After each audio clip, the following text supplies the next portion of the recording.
Hello, good afternoon. My name is David Muller. I'm supporting the Homes England Local Government Capacity Centre today, and I'm delighted to welcome you to our Winter Learning programme. This offers a series of knowledge sharing sessions on topics that you have told us are of interest to you. And today's event is the evolution of transport planning and quantifiable carbon reduction. So if we could have the next slide, please. So this Winter Learning programme is brought to you by Homes England's Local Government Capacity Centre. And this slide summarises what we do. So we are the Capacity Centre, and we develop, curate and design well-structured, accessible offers for local government with the aim of increasing capacity and skills to support the development of homes and communities. We've launched the centre following extensive research and consultation with you across local government and with a whole range of other partners to determine where authorities need most support and how this can best be delivered. We're starting small, but we have more to come. We look forward to hearing from you how we did in the survey at the end of the session.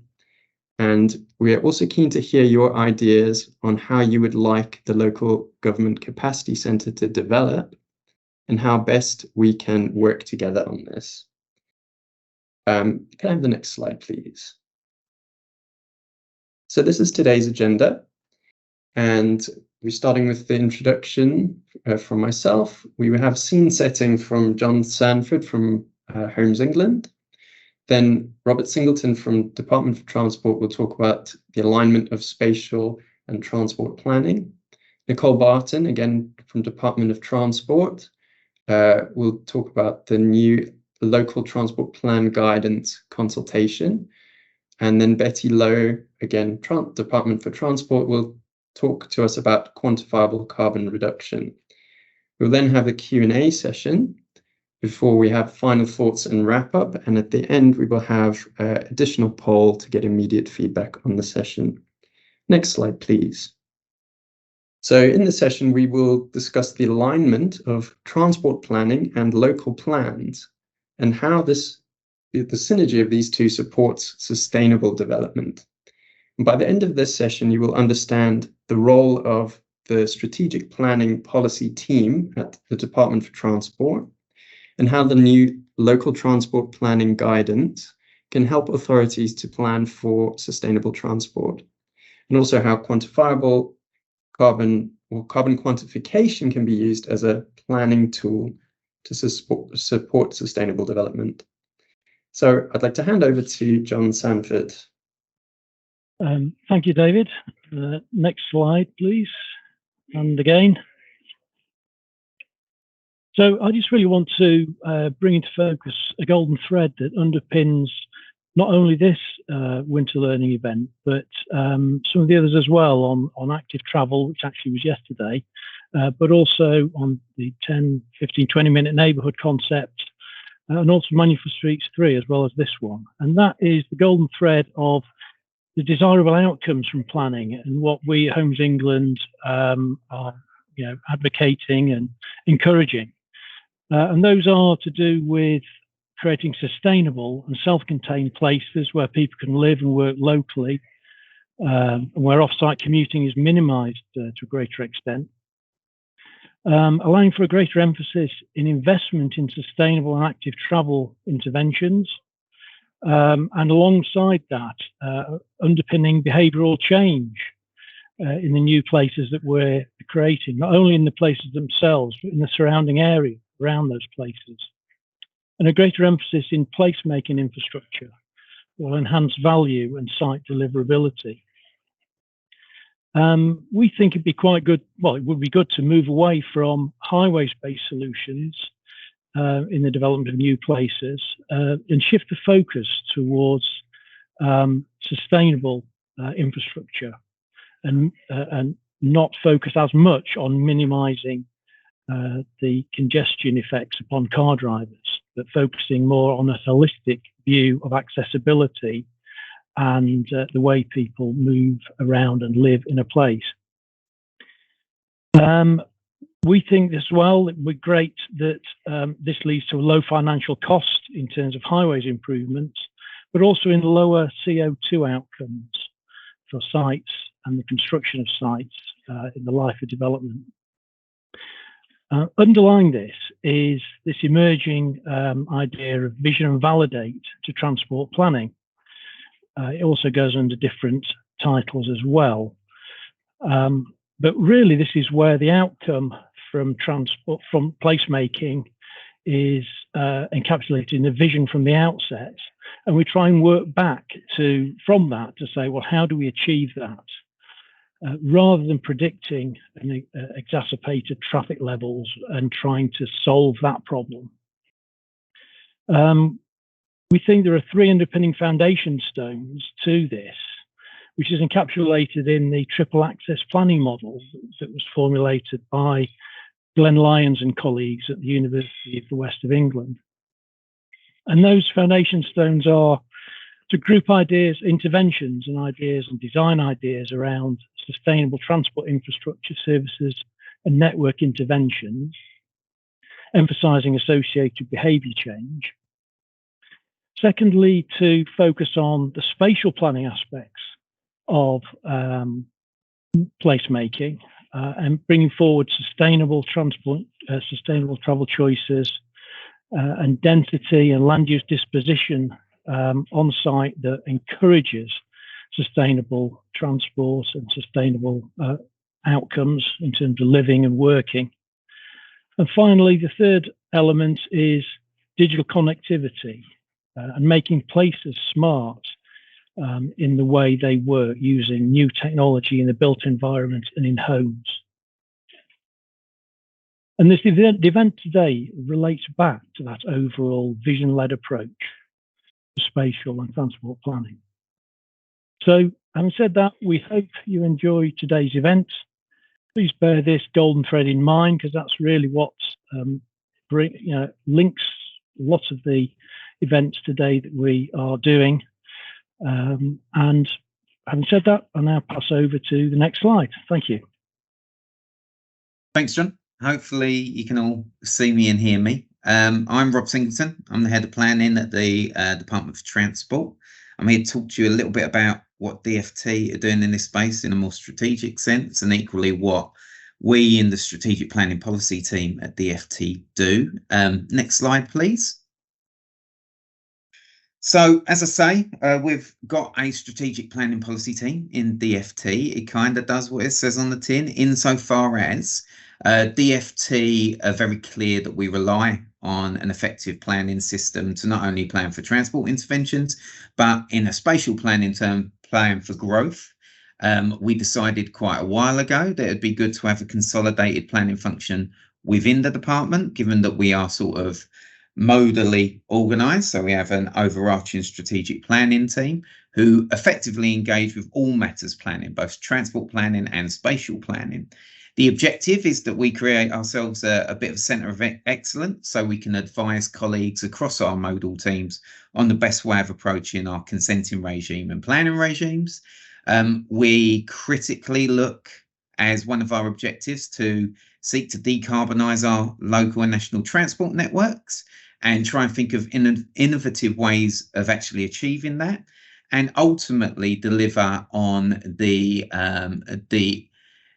very clear objective to deliver sustainable patterns of development that are built around existing and future transport hubs, including prioritising sustainable transport options, active travel, and ultimately assisting in an endeavour to not only change people's behaviours, but give viable alternatives to private vehicles for short journeys, medium journeys, and even long journeys. And next slide, please. So, what's critical for us? How are we going to achieve that? Well, for me, it's about better aligning spatial and transport planning systems. I think for many years, a lot of this stuff has been dealt with in silos, which isn't helpful, because transport has a transformative potential for our communities and for our growth aspirations, and ensuring that that growth is sustainable. So our objective as a team is to better align these systems from a DFT lens, because obviously we work at DFT, but we're the principal point of contact for DFT with colleagues over the road in the Department for Levelling Up Housing and Communities. So what are we trying to achieve? Well, we're trying to achieve a more sustainable transport network, a move to more sustainable transport options, and like I say, give viable choices to users that improve their experience of travel. We, as John mentioned previously, and as was committed to in the Transport Decarbonisation Plan, we're looking to foster a step change in how we do transport planning, shift into a vision-led approach.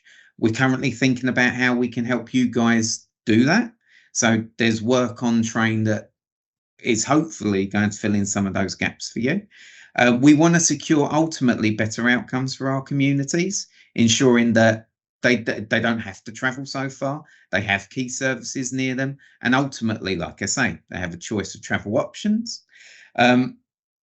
It's all about good design and good planning, making sure design is at the heart of our transport interventions and our built environment interventions. Like I say, we collaborate very closely with DLUC and stakeholders. I'm sure I've probably had conversations with some of you on the call. But we also recognise the need that, this is not a single person endeavour. We have to work together. We have to work collaboratively, and we have to work across our boundaries in order to get the right strategic outcomes. So what does that actually mean in terms of how we're going to achieve it? Well, first and foremost, we need good, strong leadership, and that's at all levels of government. We at DFT are trying to do our bits to help you guys and empower you guys, the real experts, to do things on the ground in a better and different way. But also we need to make sure that you've got strong leadership structures within your organisations and collaboratively to achieve the same endeavours. Like I say, we want to move to vision-led plan making and decision taking. It's really important that we're starting to recognise the benefits and understand the benefits of doing things differently. I tend to refer to it as kind of like a virtuous circle of benefits from health perspective, from an environment perspective, emissions, design, where our communities are living and how their needs are being accommodated. It is a long-term collective effort. This is not going to be solved overnight, but we also have to allow transport to be innovative and to allow innovation in our transport networks. So one of the key things that we're focusing on, as much as all of the things that we're doing inside DFT on, including local transport plan guidance, is how the planning system, the spatial planning system, can better work for transport, but also achieve more sustainable outcomes. Obviously, as I've mentioned before, part of this is a spatial expression of where development should be located. It should be located in those areas most accessible or well connected to ensure you can drive up density and plan properly for the growth that we need. We also need to make sure with colleagues in Active Travel England and across government and at a local level that all developments through good design and through good transport interventions are safely accessible and navigatable by walking, wheeling and cycling. But critically, because transport is a driver of growth, it's an enabler of growth, it's a leveller, so it helps for better outcomes for our communities, better equity. We need transport infrastructure delivered in the right space, right place at the right time, and have the right type of infrastructure needed to support development moving forward.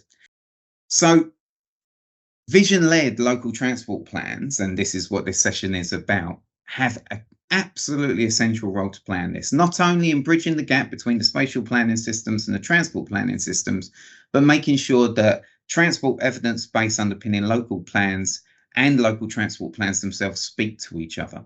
So we can start planning transport interventions and sustainable growth around that spatial expression of where things should go. I've probably whittled on too long, so I'm going to hand over to Nicole, who's going to take you through the local transport plan guidance and give you the stuff that you guys actually need. Thank you, Rob. Next slide, please. So I'm Nicole Barton. So I work in a parallel team to Rob's. So while he is the strategic planning expert and has given you a really good insight into kind of some of the strategic thinking behind that, I work in a team called Local Transport Planning and Funding. And really our role as a team relatively new is about setting up an environment that makes it easier for local transport or transport to be delivered at a local level. My part of that work is local transport plans policy specifically. I also take care of local authority capacity and capability and thinking about how we support local authorities to better deliver transport. Next slide, please. So I won't linger too long because I think most people will be familiar with local transport plans. I won't linger too long on this slide, but it is worth sort of going through a bit of the history. So, you know, local transport plans are not a new thing. They've existed for quite a number of years, over 20 years. And they used to be used as a kind of funding document. So they would be submitted to central government and we would review it and then decide funding for local transport as a result of that. I wasn't around when the decision was taken to change the legislation around it. While it's still a requirement for local transport authorities, so that's the upper tier usually authority, to have a local transport plan in place, the requirement to update them every 5 years was removed. That, alongside the fact that the department stopped using them as an investment document. And while we recognise the real importance, which is why we kept the legislation in place, I think as more funding was being circulated or being distributed via competitions, there became less of a need for the department to review plans in details. I think the important thing to note about a local transport plan, they're kind of long term. You're talking 10 to 15 years. That doesn't mean they don't get updated for 10 to 15 years. They just have a long kind of vision into the future because, of course, like any infrastructure, it takes time and a lot of lead-in time to develop things. The other thing is it sits outside the formal spatial planning system. There's pros and cons to that. So I think that's a really key point because I think that really plays into some of the alignment challenges that I'll talk about later on in my slides. Next slide, please. So why are we developing new guidance? I've just told you we stopped really paying attention to them. We walked away, but actually in doing so, it created some problems. So one of the things that happened, so local authorities have had cutbacks in their funding. We delinked LTPs from the funding. And that has meant that for very good reasons, with all the other things that LTAs have to do, that they struggle to prioritize in planning. And we've got research that shows us that. And as a result of that, it meant that they have a limited pipeline of investment-ready interventions. Now, there are other documents, other ways, local plans themselves, that they can use to identify schemes. But what we're struggling with is that big overarching strategic picture that the local transport plan gives that brings all the bits together. As a result of that, lots of places, they don't have schemes ready to go. And when funding does become available, it reduces their ability to secure it. They are less prepared, they have a less sure pipeline, and that's not helped by the competitive funding landscape, which creates more funding uncertainty. So, you know, we fully recognize that if you are planning transport, it's really hard to invest in developing a business case on the assumption that funding might come one day. And of course, with the department not providing direct advice on the LTPs, we've got inconsistency in approach. We've seen different planning approaches. We talked about vision-led, and some very forward-thinking places have adopted that of their own accord. Other places are using different approaches. And how do we make sure that we have that consistency again? And all of that effectively boils down to local transport network not really keeping pace with the current transport priorities and challenges. Of course, local transport plans is only part of that wider picture, but that's why we made sort of a commitment to update and produce new guidance on local transport plans. We felt that it was time that we start addressing some of these issues, and that's why we committed in the Bus Back Better, the Levelling Up white paper, and a number of other documents that would be updating local transport plans. Next slide, please. So as I said, local transport plans are only one part of a much bigger range of actions that the department is trying to take to deliver better local transport outcomes. So better strategic direction from government, and that includes the local that's where the local transport plan sits. But alongside that, what we want to do is make sure that local authorities have the tools and have the capacity to actually do this. So at the moment, alongside this project, we're working on things like a regional centres of excellence where subnational transport bodies will be available to support local authorities in a range of actions that will help them develop and deliver transport. We've got other very specific things happening, like decarbonisation toolkit, bus centres of excellence, that are all designed to help kind of build up local authorities' skills. And of course, we continue to provide kind of revenue funding, which we recognise is really essential here. You know, you need people to do the work, and actually we often have revenue attached to many of our programs, including on the LTP development, we're providing funding. The other part of this, of course, you know, there's the carrot and there's probably the stick, and there's ways that we can incentivize local authorities to better focus on transport planning. As I said, we walked away from local transport planning while we felt it was important. We left it at a local level. Of course, it created problems, and that's why we're now looking at it again, and we want to make sure that we continue to incentivize places being able to plan and prioritize that planning in everything that they have to do. And then finally, the funding landscape. We want to kind of improve and simplify that. Most people will recognize that we've come off a very difficult period where we've had 2 one-year spending deals and now into a 3-year spending deal. And with the economic climate, it doesn't really feel very secure.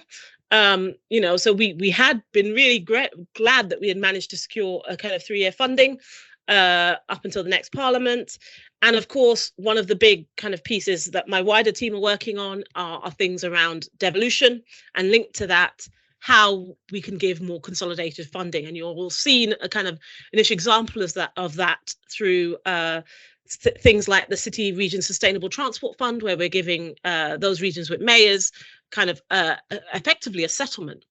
And central to all of this is good planning. You can't have further devolution. You can't have that good devolution and a good system that delivers good outcomes unless, of course, local authorities have the skills to do it, and they have the freedom and flexibility to use their money as they see fit. So next slide, please. So what are we doing with local transport plans? Well, my team have been working over the last year to develop a new set of guidance from scratch. What I should say, first of all, is we're not changing any of the statutory duties related to this. So we're not reintroducing, they have to do them every 5 years. We think actually it's really important that places have the flexibility to do them as they see fit. Things that within the guidance that we're not changing, like the original 2009 guidance always talked about importance of consultation, and the importance of local authorities making those decisions. This is not about the department telling places what they should do. This is a tool that will help these places do it. And so, as Rob has indicated, one of the things that the guidance do that is new is the vision-led planning, and clearly articulating that and what that looks like in a transport planning situation. We've already talked about integration as well, but that's not just across sectors, it's also across transport. So transport itself has a number of different other types of transport plans, things like bus service improvement plans and local cycling and walking plans. And all of these need to be integrated, as well as thinking about the wider spatial planning system. You will have seen from the EV strategy that local EV strategies will now be required as part of the LTP document. So you're not only thinking about all forms of infrastructure as well under the LTP. And then the final kind of very new headline bit about LTPs, of course, is embedding decarbonisation considerations into the planning process. And we call that quantifiable carbon reduction. And my colleague Betty will talk to you in a little while about what that looks like. But this was a really key commitment we made in the transport decarbonisation plan, because we recognise some of the challenges that places have in terms of decarbonising and understanding what they need to do. So we're trying to give them the tools that do that. And then on top of that, I've already mentioned we're creating a support package specifically on LTPs. We've given funding to all LAs to help them, all LTAs, so those who develop a local transport plan, to get them along to develop their plans. We're providing even additional funding on top of that for devolution deals to help them accelerate the development of the LTPs and to adopt a higher standard of approach. When you're talking about quantifiable carbon, and when Betty talks about it, you'll see that we've used a tiered approach to allow places with different analytical capability, but the expectation is, those areas with the most resources and the best capacity and capability should be aiming for the more stringent, more rigorous approach. And of course, we're developing other means of support. So I talked about the regional centres of excellence previously. That will include work to support literally doing some of the QCR work for local authorities, so they don't have to repeat and do a similar process. There's also support within that package for planning, and places should talk to the subnational transport bodies as they develop their local transport plans or need help. And then just nodding a bit to the process of what we're doing with local transport plans. Now, as I said, we're not reintroducing them every 5 years, but what we are saying to places is we would really like everyone to update their LTPs to a set plan, set timescales now. So we have a level playing field to start with, and also we have a level playing field when we go into the next Parliament. While local transport plans won't be an investment document in the sense that we will look at it and issue funding to local authorities, what it will do is help us understand the scale of the challenge and help us use that to decide what levels of funding we have in the future. So next slide, please. So I think that gives you a bit of an overview of where we are with local transport plan guidance. There's nothing, I always say to people expect something quite amazing to come out of this and some surprises, but actually it's very much about best practice. And with the exception of quantifiable carbon, which is an entirely new process, there isn't anything in there that places don't already do already. But one of the challenges we have, and I think many of the people on this call will recognize, is some of the challenges in alignment. So I thought I'd talk a bit more about the types of things that the LTP guidance specifically and what we're trying as a team to do to help that kind of integration between local transport plans and local plans. So the guidance will clearly articulate the need to take into account local plans in the development. That we've tried a way of saying it absolutely, for example, has to match the timelines, because we have, as I indicated before, local transport plans apply at the highest tier. And often if you've got 2-tier authorities, the lower tier, the planning authorities, there may be multiple planning authorities within one local transport authority, which presents a challenge because they normally are on different timescales. So it isn't possible for the LTP and the local plans to sit exactly together. But we want local transport authorities especially to work with the planning officers, their spatial planning officers, to make sure they're as closely aligned as they can be.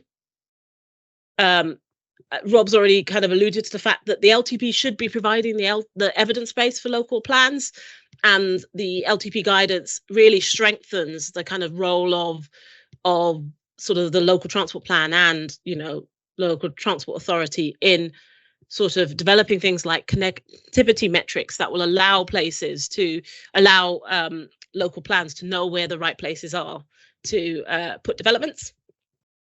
Of course, in order to do this, you have to engage, and there has to be that reciprocal relationship between local planning and planning officers, and the guidance sets out the best practice to do that. As I alluded to before, so we've talked about the timescales. We want the duration of the LTP to align as much as possible with the local plans, but again, that's a challenge. And then the other part of what we're doing and what Rob's team sort of leads on is kind of inputting into the planning reforms. So we're working to kind of build in the infrastructure delivery strategies, which are kind of signaled in the planning reforms. We want reciprocal alignment and integration stipulations within those reforms. We recognize that there's potentially more changes coming to promote sustainable transport there. And of course, the reforms talk about carbon assessment in planning policy, and what we're doing on quantifiable carbon is part of that picture. So next slide, please. So before I finish up, I'm just going to quickly talk you through our timeline. So at the moment, the developed guidance, the LTP guidance, which will sit alongside a separate quantifiable carbon guidance, which is technical in nature, is almost ready. It's literally with ministers as we speak, with the aim of going to consultation as soon as possible. That would mean with the aim of getting the final guidance out, both LTP and QCR, this summer. and then asking places, recognizing the challenge in times, to have sort of initial LTPs. Now, this is not final LTPs. This is not, we recognize it takes time. Other places are going through sort of reforms where they're changing geographies, getting mayors. It's not going to be possible for every place to have a final LTP by 2024. But what we want to be able to see is some initial ones, understand what that pipeline of interventions that places are going to be working on, ahead of kind of the next spending review, if we anticipate it being kind of summer, autumn 2024. And then the TDP indicated that we would put in the funding conditions. So in future, what we want to do is, this is part of the incentivization piece, we want to encourage places to be decarbonising. And so what we're asking for in the local transport plan is that all places achieve a reduction overall across the portfolio of interventions that they include in the LTP, because they have the levers to do that. And in doing so, we will incentivize that by making sure that funding would be conditional on places having an LTP in place and demonstrating through quantifiable carbon reductions what that would look like. So I think we're going to go into a bit of a poll now. So next slide, please. So I think a question, so this one is a bit of a word cloud, but I'd really be interested in your views on what the most important changes in the new local transport plan guidance is needed to enable better alignment between local plans and local transport plans. So if you want to put in a few words or a word to say, you know, these are what's most important, that will really help us and feed into our work. So hopefully you should be able to see the poll, and I can see words starting to appear now. So hopefully consistency, engagement, duty to cooperate. So he's beginning to get through words now. So consistency, carbon reduction, LTP officers.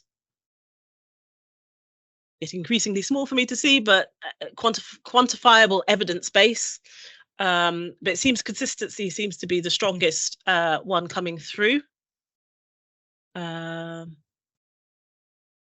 so consistency, let's see, carbon reduction, transport, active travel, pairing now. Again, duty to cooperate. And I think that's a really interesting point, because I think there is within both, certainly in the local transport planning, for there's legislation that sets out who should be consulted on and engaged on through development of LTPs, and that should be there. But we also recognize that it's not always easy thing to do, and it's not something we can police, but what we can do is provide best practice for places and support them to do it. So looks like we're being pretty consistent here with the word consistency.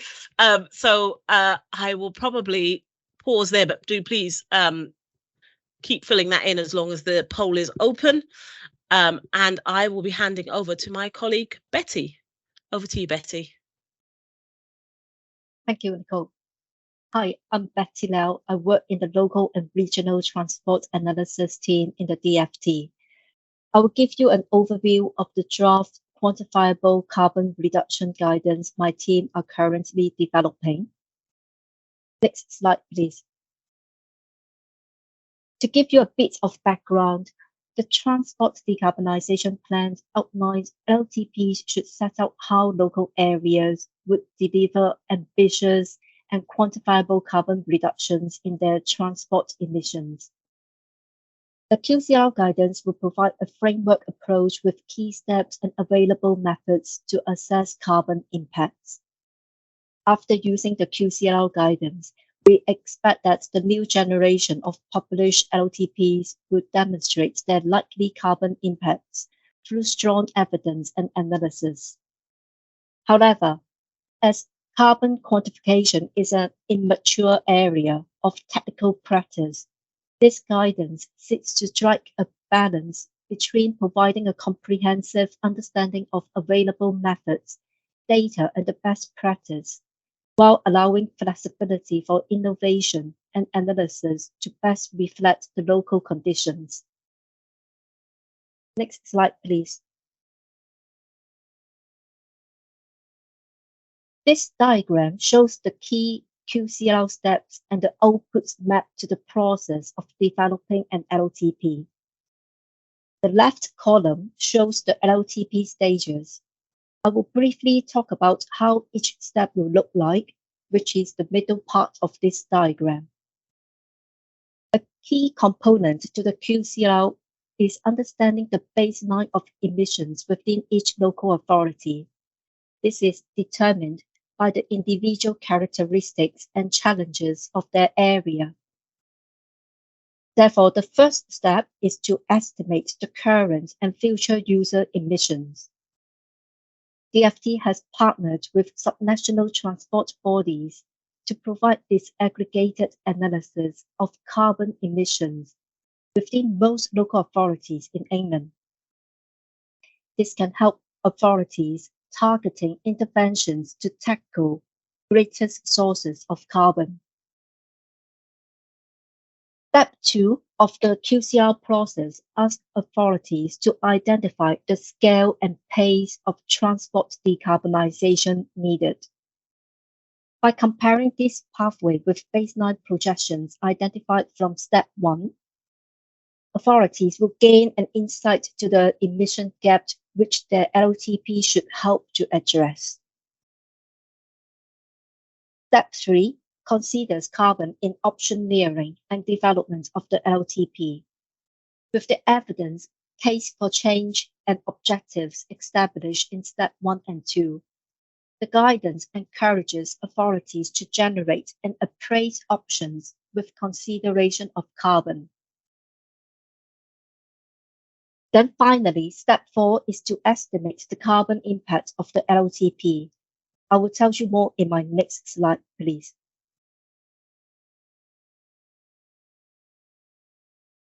Step 4 is the most important for local authorities, which is to estimate the carbon impact of their proposals. The output of this step will be an understanding of the extent to which the LTP will decarbonize transport.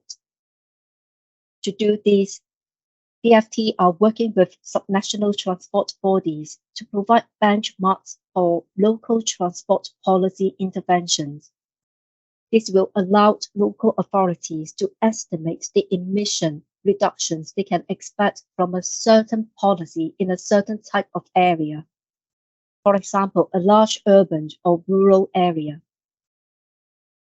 Authorities will also be able to conduct bespoke bottom-up assessment of policies if they have the local data and tools to do so, or if the policy is particularly impactful on emissions.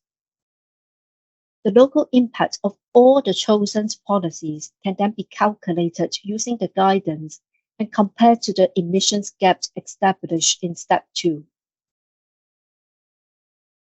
This diagram is an illustrative example to show the forecast emission under business as usual, the red line, and accelerated zero emission vehicles uptake scenario, orange line. The blue line is the LTP impact on user emissions. The key message here is to recognize that closing the gap between current projections and carbon budgets will require a combination of future local and national policies. Next slide, please. At this stage, authorities are also encouraged to quantify the potential scale of infrastructure carbon associated with the LTP shortlist. This is the carbon emissions from cradle to grave of a project, including the carbon emitted from the construction, maintenance, and operation of the project through its lifespan. This will be reported separately to the carbon data relating to user emissions, but will help local authorities paint a fuller picture of the overall carbon impact of a project. By doing this, we hope that this will boost the uptake of low carbon construction and maintenance methods across the country. This diagram is an illustrative example of a new segregated cycle lane. We consider the capital carbon from the construction and the emission from car users switching to cycle. to understand the extent to which infrastructure carbon may erode user emission benefits. That is, to understand the net reduction. Next slide, please.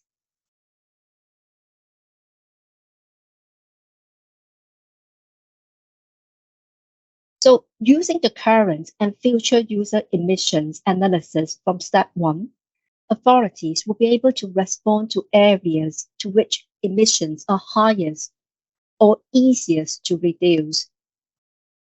For example, in authorities where analysis has identified the need to reduce vehicle use, this should influence the generation of interventions that provide sustainable travel choices or encourage a modal shift away from private vehicles.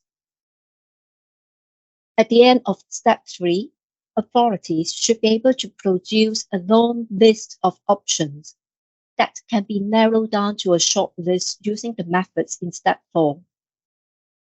The option appraisal should unpack the carbon to consider both user emissions and infrastructure carbon impacts, as I mentioned earlier. And why I think all this is important, because we would like local authorities to influence carbon from the outset of the LTP planning process. I hope this presentation gives you a high-level overview of the QCL guidance. Thank you for listening.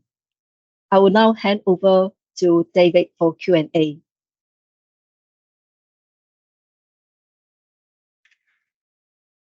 Thank you, Betty. Thank you very much for that.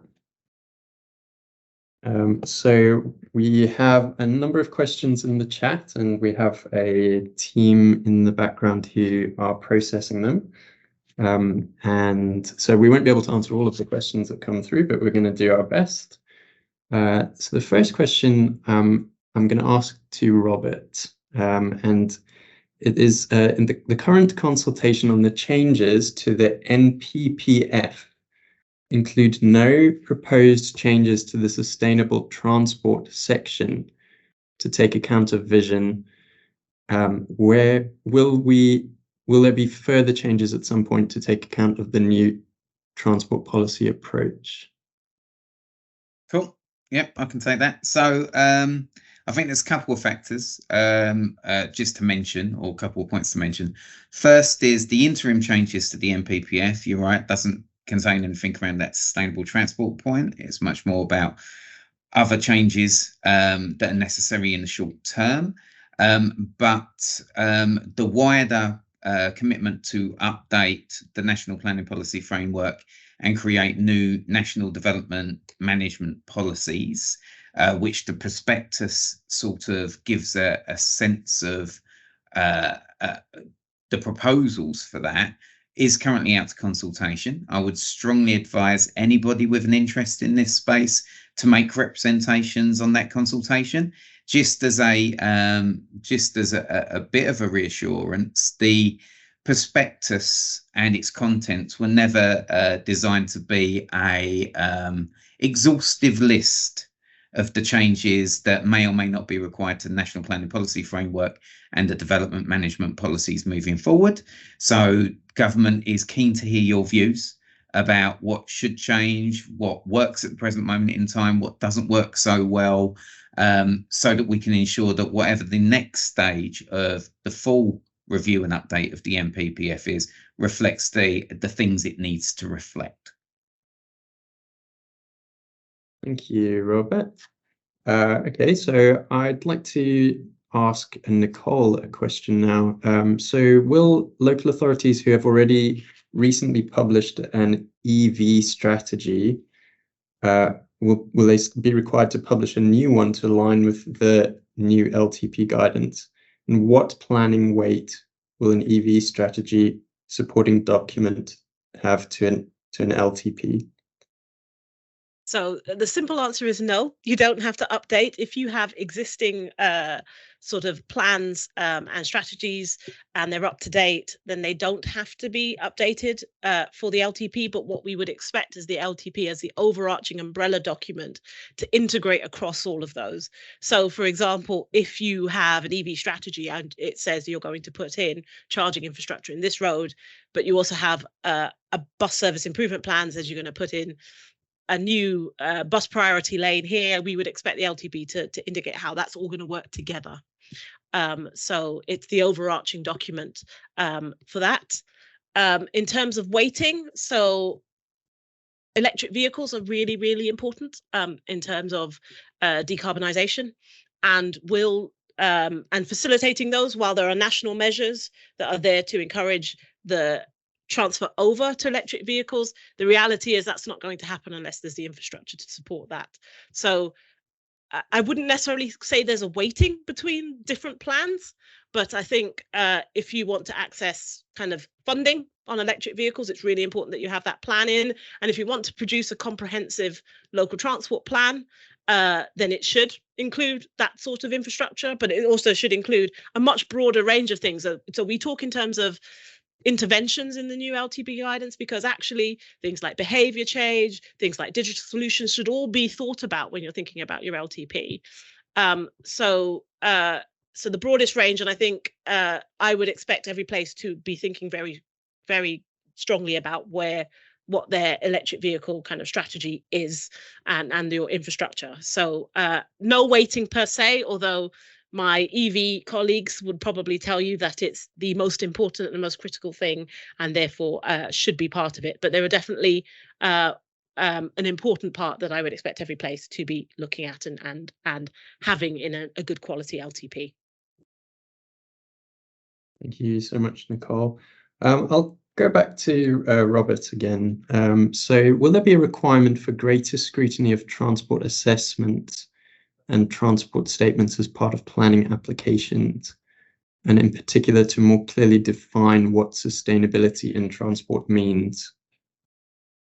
Cool. So I'm going to slightly dodge that question or spin it slightly. And that is not to be, obstructive or try and avoid things. But what we're currently thinking about is the role, how we can better update our transport assessment guidance, feed that into the planning system, and ensure that it's sort of delivering on the things that we need it to deliver. So I haven't actually got an answer to the question, but what I can do is reassure you that we are looking at our transport assessment guidance, and we're looking at it with colleagues over at DLUC to ensure that we are getting the right outcomes, or will be getting the right outcomes when it comes to transport assessment on planning applications, but also how it works for and feeds into local plan development as much as anything else.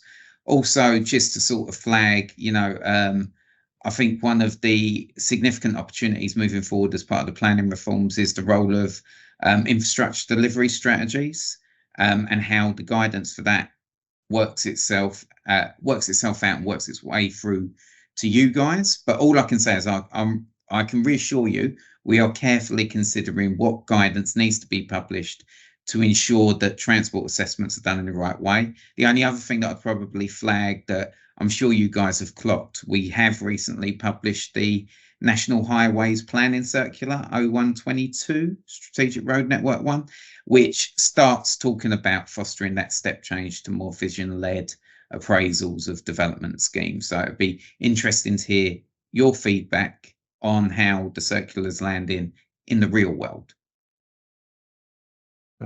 Thank you so much, Robert. So also just to note, we've been joined by Tom O'Driscoll, who's going to help answer some questions on QCR. So this question is for Betty and or Tom. Will the QCR and estimate of emissions enable an LTP and highway authority to challenge applications or allocations that do not meet emissions requirements or targets? And can this be used as a planning decision tool to prevent the worst type of development proposals coming forward?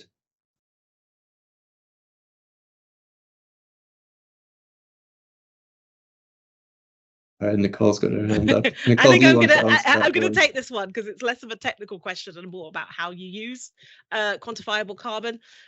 So the quantifiable carbon kind of approach that we've developed is really a tool, a tool for the local authority to make a decision about what sits in their local transport plan and to understand the scale of that action. It's not been designed to be a tool that you can use to block planning applications. That's not its intention. This is a sort of evidence-based tool. And this is where feeds really into the discussion that both Rob and I have talked about the LTPs providing the evidence base. And this is part of the evidence base. So if, for example, a local plan is considering a development, local transport plan, and the transport that is needed, then it should not only set out sort of the connectivity to that site, and then with that, it should think about what solutions, additional solutions is needed, and it should then also be able to clearly articulate the carbon impacts of those solutions. And that's part of the evidence base and should be used in the round about making decisions about whether that's the right development, and not only just by the local authority, but by the local planning as well. So it's a tool for development, and we're asking actually people to use it to option what the right sort of things are, the right things they should be including in their local transport plan. But it isn't a kind of tool that we will use in a legal sense or a tool that we will use to block developments. What we're saying is people should achieve reductions across a portfolio. That means there will sometimes be a need for a scheme that potentially does reduce increases capacity on the network if that's necessary. You know, you might need additional lane in order to put a bus lane or a cycle lane in. Those are sometimes the right things to do, but that might not in the short term have the carbon reduction impact. But overall, we're expecting the LTP to have that. Thank you, Nicole. So now going back to Robert, I will get some questions for Betty and Tom in a minute.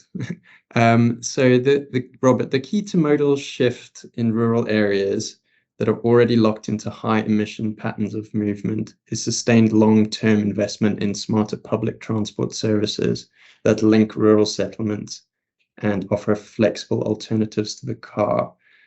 Surely this is a critical part of genuine levelling up. So it's more of a statement, but can you respond to that?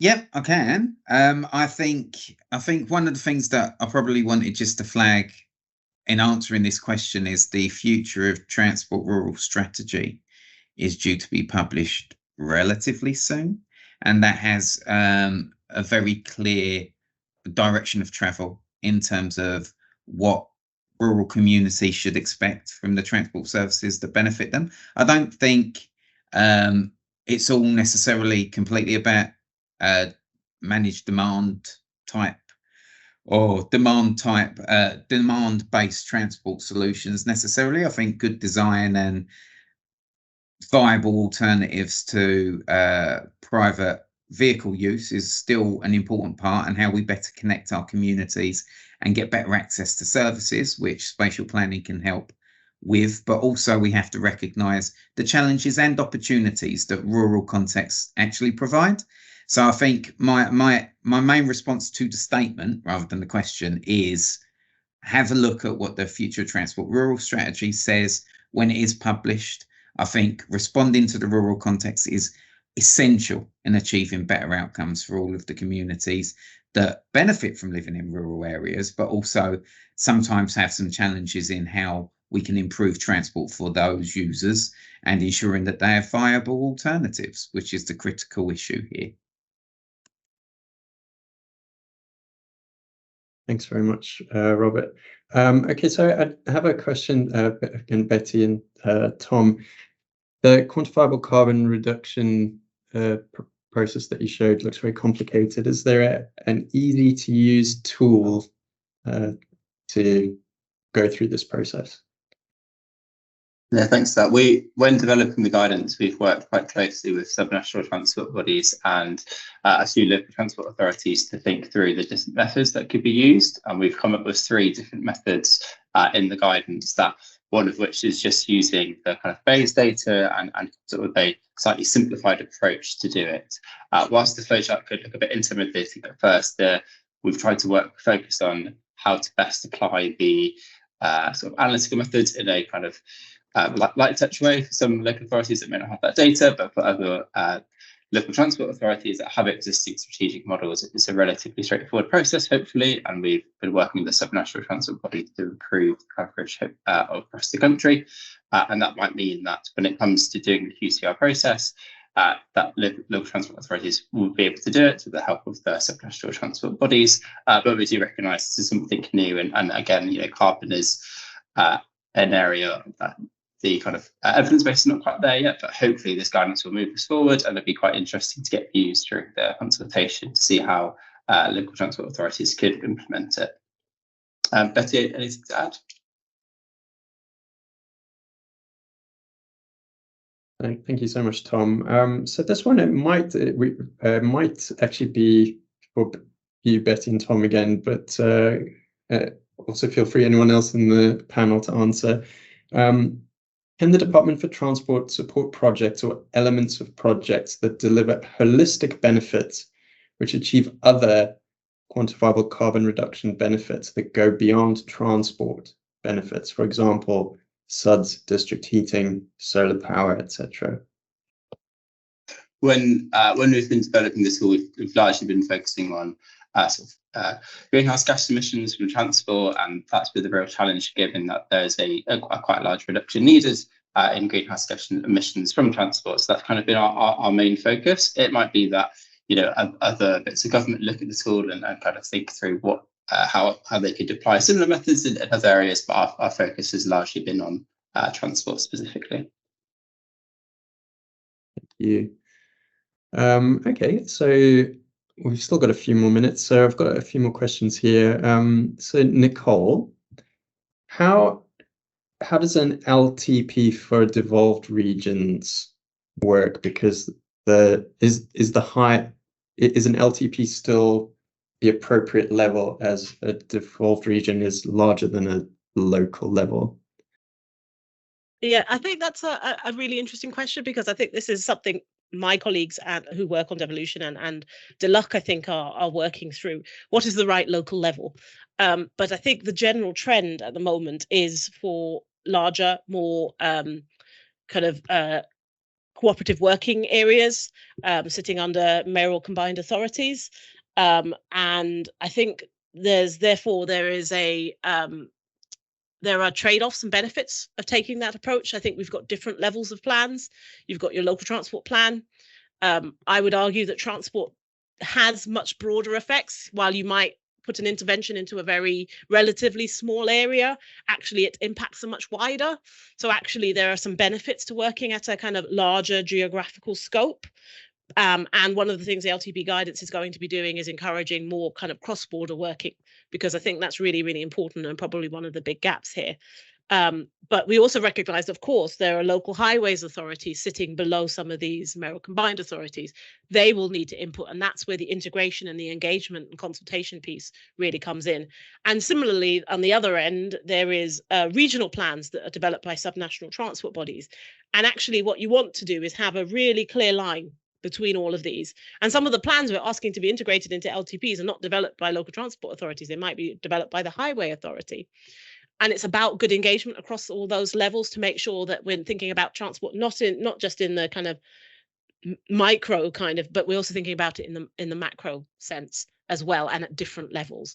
So I think there's probably a question there, probably still to be answered, about what the best level is for this. But the legislation is really clear. It's a local transport authority. And what has been agreed with many of the kind of devolution deals, especially around mayoral combined authorities, is they will act as the local transport authority and have certain powers. For example, key route networks is one of those areas. And it makes sense that we have one larger organization perhaps doing that and working across with local highways authorities, local planning authorities, and working across with subnational transport bodies to get that right. Thank you, Nicole. And one more again, Nicole, you seem to be the beneficiary of most of these questions today. Will a TIMP still be a requirement for an LTP? So I was like, when I saw that question, I was like, what? And I think it means traffic incident management plans, I think is what they're asking about. And my understanding is it's not a legal requirement of an LTP, having quickly just reviewed the legislation. So the new guidance doesn't focus on that, but it does focus on integration. So I think these plans are relatively, how do I put it, detailed and low level, and perhaps is not probably the right level for an LTP going forward, but really interested in the consultation to gather thoughts on those kind of documents that places are still sort of producing and how they're used. What's important is they're being used right and in the right way. So we're not necessarily requiring it to be at the LTP level. Thanks so much. So we have many questions in the chat. We aren't going to be able to answer all of them. So some of them are, there's already some answers to those in the chat and a bit of conversation. So if you review them, you can see what's there. So I'm going to hand over to Robert for some final thoughts and to wrap up the session today.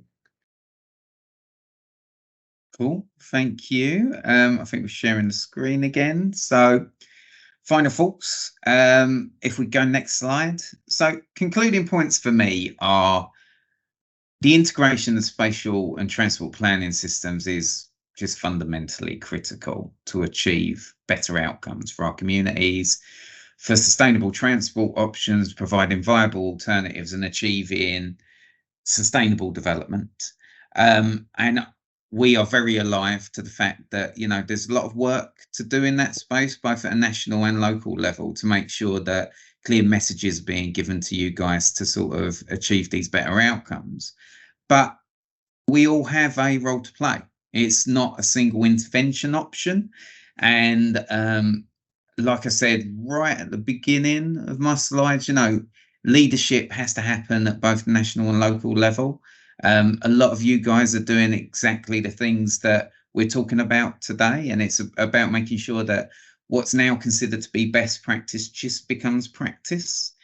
And one of the key ways that we think that we're going to foster that change, notwithstanding, you know, all of the various interventions that we're making at various levels of government, is ensuring that our local transport plans are genuinely vision-led, and that what we're creating is a mutually supportive policy framework that all pulls in the same direction to achieve better outcomes for our communities. So that's the concluding points, I think. But I think there might be one more slide, which is about resources that you guys can have a look at, but I could be wrong at that.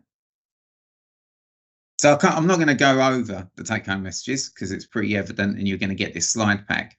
But one of the things that I wanted to point out, and some of you might have heard it from Graham Grant, who's the Director of Development and Planning at Active Travel England yesterday, if you were at that session, that one of the key organisations you really need to be looking at to affect this change is you guys and your organisations, and how you can work more collaboratively together to achieve joint outcomes and strategically plan for sustainable growth and sustainable transport interventions in your area. But that's it from me. But I'd just like to say thanks for all of the questions, and hopefully you found this interesting. Thank you. Yes, could we have the next slide, please? So I'd just like to thank all of our presenters today, Nicole, Betty, Robert, John, and Tom, for your hard work on preparing this presentation, and thank everybody who's attended today's session and for the questions that you've posted. Sorry if we weren't able to answer your question that you posted, but as I said, we will be providing the slides from today's session, which includes some links to Department for Transport, Homes England, and also some publications that are relevant to this topic. So thank you very much, and you get 10 minutes back in your afternoon.